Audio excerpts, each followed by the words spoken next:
Hey, this is John Baizley. And Pete Adams. And you're watching Loudwire.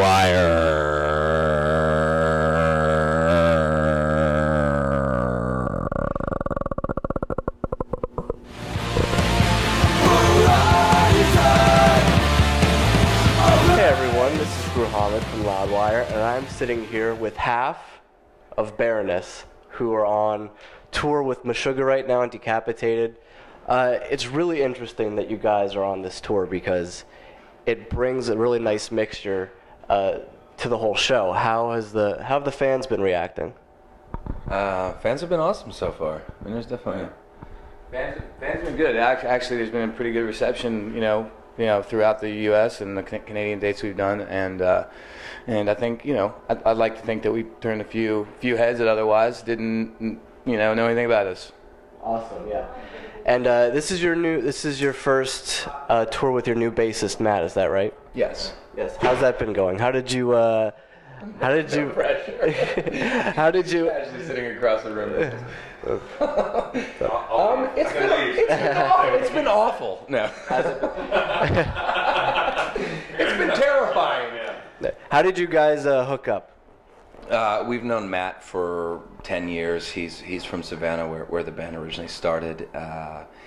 He used to play in Unpersons, whom we toured with. We've been friends for a long time, so it's just kind of like an obvious, natural choice.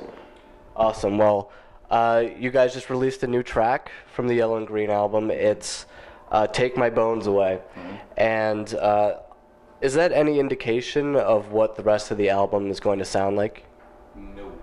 Not at all. No. It's just a good song off the record. It's just a song we chose off the record. But no, it's not. The album definitely does not follow suit, in suit from that song. So, but it's just a rocker off the album, man. How would you guys describe the new album? Better than the last one. It's a good place to start. Better than the last one. Like other Baroness records, in the way that it flows, All right, good. Yeah, that's always good. I've been reading. I don't know. I don't know. Yeah. I've been reading a lot of people have been describing your band's progression with that of Mastodon. Yeah, that's not a bad thing. It's not a bad thing to say, I don't think. No, it's all good, man. It's all good. Yeah. How do you guys react to that statement? Well, it's hard to react negatively to that when Mastodon. I've always personally looked up to Mastodon, and I've always respected where they came from and how they, and how well they've done over the years. And they came up from the ground up, and those dudes are, they're tour-hardened dudes. Those guys have gone out there and just killed it for years. I don't think. We're not the same band, but I will say this: Mastodon doing what they do has opened the doors for a lot of bands to be heard, a lot of bands to tour and to be, and for that, we're thankful. For that, I'm thankful. To be compared to, doesn't hurt my feelings at all. Compared to Linkin Park. It's true. Yeah, exactly. Actually, what better band to be compared to, honestly? So, yeah, you can compare us to Mastodon all day long, and that's fine, because, we, to a degree, it's I like to think that we owe a little something to them and their success, so.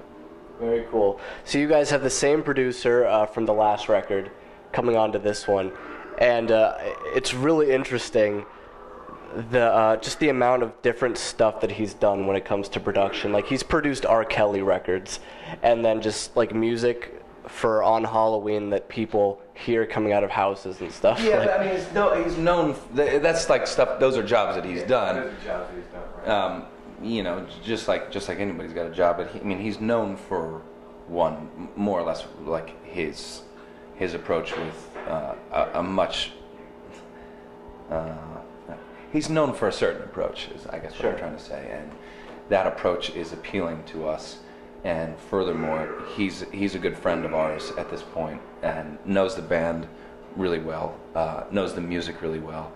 So most importantly, he puts a little bit of himself into the production at this point, which is really the appeal for a band like us.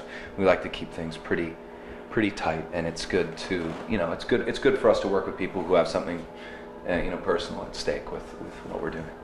Absolutely. So I think the progression that you guys have done is also really interesting. Just going from Red, which is like at times just feels like you're trudging through quicksand, really sludgy. Same with the Blue album, and a lot of people have been saying that this one it feels a little more pristine, maybe a little cleaner, and then that goes back to the Mastodon progression thing as well. I think that's about the most simple way you could say, like it's a little cleaner. I mean, like, sure, you could say it's a little cleaner. But what was the question? There wasn't one. There wasn't really. I don't like asking questions, but no, it's. I was just wondering, what was the thought process behind this particular production technique for the album? Well, I think one thing. I don't think the production is any cleaner. I think the production is as. I mean, it's similar to the last one. We just we had a different type of material. And we have we've become a little bit broader in terms of what we're saying musically. So there are cleaner moments on the record. I don't think on the whole it's actually a much louder record than our last record. Okay. If you want to be specific about it. And also to be specific about it, there's a little bit more emphasis on drums in places and the bass. So we wanted to focus on the rhythm section, standing out a little bit more than the last record. By choice, just something we wanted to do, And you guys definitely have your own sound, and you have since the beginning. How important to you guys is progression in terms of crossover, crossovers with genres and stuff like that? It's not progression and crossover with genres is not important to us at all, but it is something that naturally happens as we move forward. You've only heard one song. That's right, just one track. It's kind of I think in some ways it's kind of a misleading track. Okay. Because there are I'm sure you would be asking different questions if you'd heard the rest of it. The progression on this record is going to be quite notable. I'll put it that way. All right. Anything in particular? Yeah, kind of everything in particular. We felt at the end of Blue Record like we kind of maxed out on that style of songwriting and that style of composing songs, and so as a response we've basically changed that game to suit our needs, and that'll be apparent when you hear the record. But as I said before, and maybe it sounded a little heavy-handed or joking or something like that, but really, the goal is to make better music than you've made in the past. And once this record's out, then our new goal is to make a better record than this one, and then and so on and so forth. And progression's a huge part of that for this band, because we're not interested in finding a formula that works out and is risk-free and financially viable and a nice product and all that. It's just about writing better music. Okay. Do you think that the progression of this album is going to be more accessible to maybe some new fans? That's what other people tell me, and it's not really something that I considered. But yeah, I suppose that would be one thing you could say. Cool. And also, people know you in particular for your artwork as well. For the Pig Destroyer Phantom Limb cover, which is awesome. And with Daughters and Darkest Hour, art for them too. Are there any bands that we can look out for new artwork from you? No, not really. I'm not really doing anything right now. Okay. This record's taking up a little bit of my time. Gotcha. So, and we'll probably be touring for a while. So I don't think there'll be a whole lot of artistic output on the non-Baroness side of things. Okay. I've been reading that you were actually selling some of your art at shows now. Well, yeah, we've been selling prints of some artwork that I've done you know, as like silkscreen posters. And that's, you know, that's been a thing that we've done for years and years. Yeah. Okay, cool. So I also heard in an interview about you guys talking about Fugazi, and I was wondering, what are your punk rock roots like? How would you describe that? Very steeped in punk rock. In fact, there was for 10 years of my life, that's all I would listen to. Nothing less, nothing more, nothing less. And so growing up in Virginia, where we were fortunate enough to have. I mean, there's so many places in Virginia. We've got Richmond, you got D.C., you've got, you know, Roanoke, Virginia, which, you know, most people wouldn't know this, but used to have a great punk scene. So.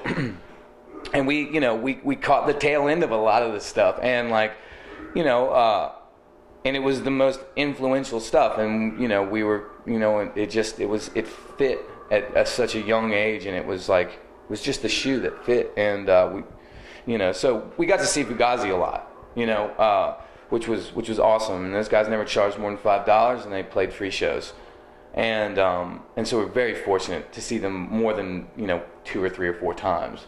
And you know, and that was just something you could, you know, count on, you know, among millions of like other punk bands that we played with and saw live, and you know, it goes far past the Discord bands.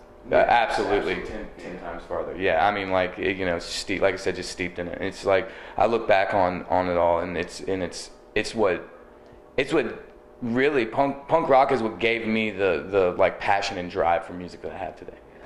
Because when Pete and I were younger, we just, like, you know, I think with the exception of, you know, like maybe Metallica, like there was really no metal in anything that we listened to. You know, it was very, very definitively punk rock. You know, metal was sort of like, you know, like it was like a side note. It was like something that our friends listened to. And, you know, we just got to we hung out with like a couple of buddies of ours were like metalheads, you know, like Slayer shirts, and they were way into it. And slowly but surely, like, we hung out even more and more as the years progressed, you know. And then next thing you know, I think, and one of them was a great guitarist. One of my buddies was a great guitarist. This dude Sean, and he taught me how to finger tap on a guitar, and that was like, oh wow. And so now I wanted to listen to anything with that in there, you know what I mean? Like, so that's how that kind of started for me personally. Not too much of that in punk rock. Not too much finger tapping in punk rock. It's there in spots, but no, you know what I mean? Like, English Dog started doing it a lot, you know, and that was a thing, and that was the other thing, is like. Go ahead, plug the English Dogs one more time here. I love that band to death. They were the band that really, I think, helped with like the crossover for me, where they went from punk to metal, and I think back to punk and then back to metal. Anyway, like, they've always kind of done that, and I love that band. They're one of my favorite bands ever. And I don't know, I just you know, eventually I got into metal. That's it. Eventually we found our way over there. What about some new music? Maybe some records from this year, last year? What kind of stuff are you listening to? I'll tell you right now, what's good is this Royal Thunder, man. Royal Thunder, man, just put them on your radar. Go see them live when they come through your town. Check out their new album when everything comes out. And Royal Thunder, we just did 3 shows with Royal Thunder and had a blast. And I back that 100%. Yeah. Royal Thunder, absolutely. They're on Relapse too, right? Yes. Mm-hmm. Nepotism? No. Oh, I thought you were talking about a band. No. I haven't heard. I'm sure it is a band. Probably. Yeah, they just happen to be on our label, but they're also a fucking badass band. Yeah. Right. And one last question. I'm going to steal this from a colleague of mine who asked this to Rob Zombie, and he asked Rob, "What is the weirdest thing on your tour bus?" The weirdest thing on our tour bus? Yeah. Our sound guy? He's kind of weird. Yeah, he's totally our sound guy. It's the weirdest thing on our tour bus is our sound guy. Absolutely. He's weirder than all the bunk monkeys combined. All right, well, thank you guys so much. Thank you. Baroness.